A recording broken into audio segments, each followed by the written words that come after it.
Aujourd'hui, on confond souvent le courage avec la colère. On croit qu'être fort, c'est frapper plus fort.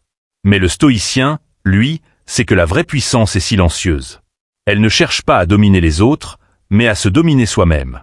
Juana Ramirez ne s'est pas levée contre un ennemi, mais contre la peur. Et c'est ce combat intérieur qui a changé l'histoire. Son exemple nous rappelle une vérité oubliée. Tu n'as pas besoin d'être un héros pour être courageux. Tu as juste besoin d'avancer. Un pas, même petit. Un pas, même tremblant. Parce que le stoïcien n'attend pas que la peur disparaisse pour agir. Il avance avec la peur.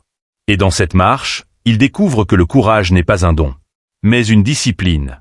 Quand tu fais face à un échec, à une trahison, à une perte, rappelle-toi Juana. Rappelle-toi la Avanzadora. Elle ne s'est pas levée parce qu'elle était prête. Elle s'est levée parce qu'elle devait le faire. Et c'est là toute la différence entre la peur et la foi. Aujourd'hui, le monde n'a plus de champs de bataille comme ceux du Venezuela. Mais il y a d'autres guerres. Celles contre la résignation, contre la paresse, contre l'indifférence. Chaque jour, tu peux choisir de fuir ou d'avancer. Pas pour écraser, mais pour élever.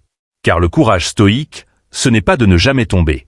C'est de se relever, chaque fois, sans haine, sans plainte, sans attendre les applaudissements.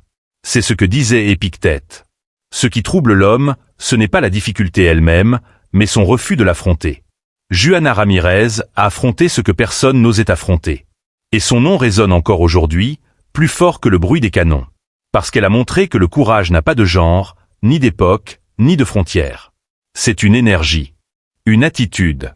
Celle de l'âme libre. Alors, la prochaine fois que la vie te fera peur, que les autres te diront de te taire ou d'attendre, souviens-toi